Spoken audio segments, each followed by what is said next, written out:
Hello friends, welcome to my YouTube channel all India job. आज मैं आपके लिए लाया हूँ SAIL steel authority of India की भर्ती 2024 की रिक्रूटमेंट है। टेक्नीशियन की भर्ती निकाली गई है। इसमें जो अंतिम तिथि रखी गई है 12 फरवरी 2024 रखी गई है। उसके बाद इसमें क्या एज लिमिट रहेगी, क्या एजुकेशन क्वालिफिकेशन रहेगी, क्या आपकी फ़ीस लगने वाली है, आप इस फॉर्म को किस तरीके से भर सकते हैं, इन सभी जानकारियों को जानने के लिए आप मेरे यूट्यूब चैनल पर बने रहिए। अगर आप मेरे यूट्यूब चैनल पर नए हैं तो वीडियो को लाइक करें, चैनल को सब्सक्राइब करें और बेल आइकन को बटन जरूर दबाएं ताकि और भी नोटिफिकेशन आपको मिलते रहें। और नोटिफिकेशन आप अगर देखना चाहते हैं 2024 की बहुत सी रिक्रूटमेंट आई हुई है, आप मेरे यूट्यूब चैनल पर चेक कर सकते हैं। तो फ्रेंड्स, अब मैं आपको लेकर चलता हूँ सेल की रिक्रूटमेंट की ओर। तो जैसा कि मैंने आपको बताया, steel authority of India IISCO steel plant की तरफ से रिक्रूटमेंट आई है। ये बर्नपुर, जिसका पिन कोड है 713325, डिस्ट्रिक्ट पश्चिम वर्धमान, वेस्ट बंगाल की तरफ से रिक्रूटमेंट है। 29/12/2023 को रिक्रूटमेंट निकाली गई है। जिसका एडवर्टाइजमेंट नंबर की बात करूँ तो ISP/RECTT./DR/2023/01 है। अब जो पोस्ट निकाली गई है, fitter, electrician, Turner, crane operator, welder, heavy vehicle driver की रिक्रूटमेंट निकाली गई है। अब रिक्रूटमेंट में जो फिटर की रिक्रूटमेंट है 6 पद निकाले गए, जिसमें जनरल से एक है, SC से एक है, OBC से एक है, EWS से एक है, ESM के एक पद निकाला गया है। फिर आ जाते हैं इलेक्ट्रीशियन पे, तो 12 पद निकाले गए हैं। जनरल से 3 है, SC से 3 है, ST से एक है, OBC से 3 है और EWS से 2 है। वो एज का एक पद है। इसी तरह से टर्नर के आप जिस भी कैटेगरी में आते हैं आप देखते जाइए, 3 पद निकाले गए हैं। जनरल से 2 है, SC से एक है। ठीक है। फिर आ जाते क्रेन ऑपरेटर के 9 पद निकाले गए हैं, जिसमें जनरल से 2 हैं, SC से 2 हैं, ST से एक है, OBC से 2 हैं, EWS से 2 हैं, ESM का एक पद है। वेल्डर के पद जो निकाले गए, 5 पद निकाले गए हैं, जिसमें जनरल से 3 है, SC से एक है, OBC से एक है।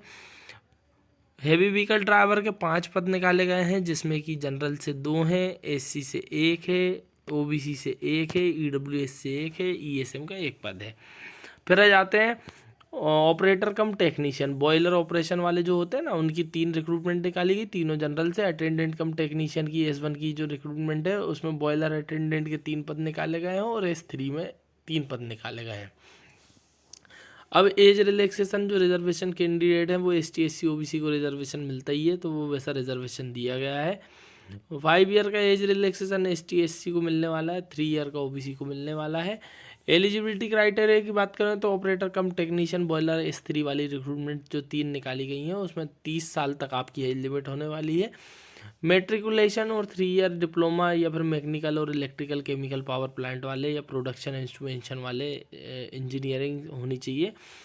First class boiler attendant certificate अगर आपके पास है तो आप अप्लाई कर सकते हैं। Attendant cum technician boiler attendant S1 में आपको ITI वाले या NCVT ITI SCVT NCVT वाले, फिटर, रिगर, इलेक्ट्रीशियन, टर्नर वाले अप्लाई कर सकते हैं। Second class boiler attendant certificate तो आप अप्लाई कर सकते हैं। 28 साल एज लिमिट रखी गई, 3 भर्ती निकाली गई है। अटेंडेंट कम टेक्नीशियन ट्रेनिटी इलेक्ट्रीशियन S1 की रिक्रूटमेंट जो है उसमें 12 पद निकाले गए हैं। 28 साल एज लिमिट होने वाली है। NCVT वाले अप्लाई कर सकते हैं। ठीक है ना।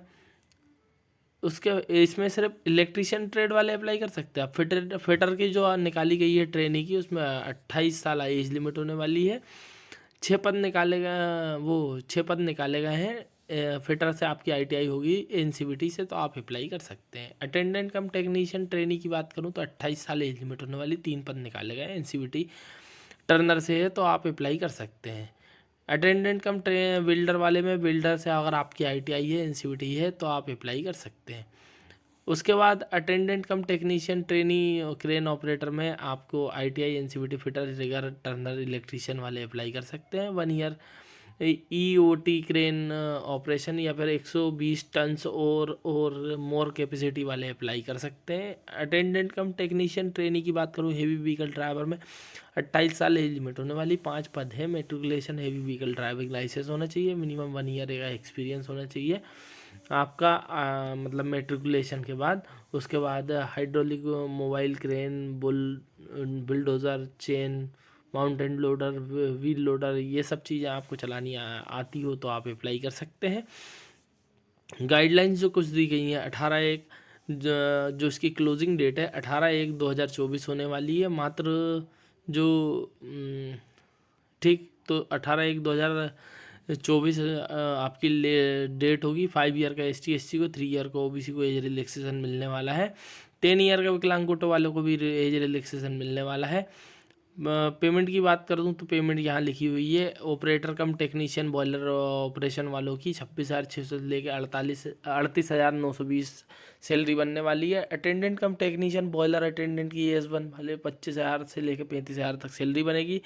फिर बता देता हूँ अटेंडेंट कम टेक्नीशियन ट्रेनी वालों की 12,900 से लेकर 15,900 तक आपकी सैलरी बनेगी, ठीक है ना।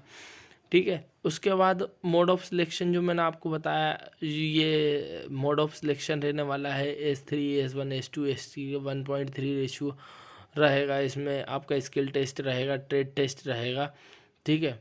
अब इस रिक्रूटमेंट में जो आपका जो क्राइटेरिया दिया गया है कि आपकी हाइट कितनी होनी चाहिए, अटेंडेंट कम टेक्नीशियन में वो दिया गया है, वेट दिया गया है। उसके बाद फीस दी गई है। फीस जो attendant cum technician boiler operator की 500 रुपये लगने वाली है। ST/SC OBC वालों की, ST/SC PWD ESM वालों की 150 रुपये लगेगी। जनरल OBC EWS वालों की 500 लगेगी। अटेंडेंट कम टेक्नीशियन ट्रेनी की 300 रुपये। General OBC EWS ST/SC PWD ESM की 100 रुपये। अटेंडेंट कम टेक्नीशियन और बॉयलर अटेंडेंट की 300 रुपये। उसके बाद बात करते हैं ST/SC PWD ESM की 100 रुपये लगने वाली है, ठीक है। आप इसे किस तरीके से अप्लाई कर सकते हैं, www.sale.co.in की कैरियर साइट पर जाकर आप इस रिक्रूटमेंट को भर सकते हैं।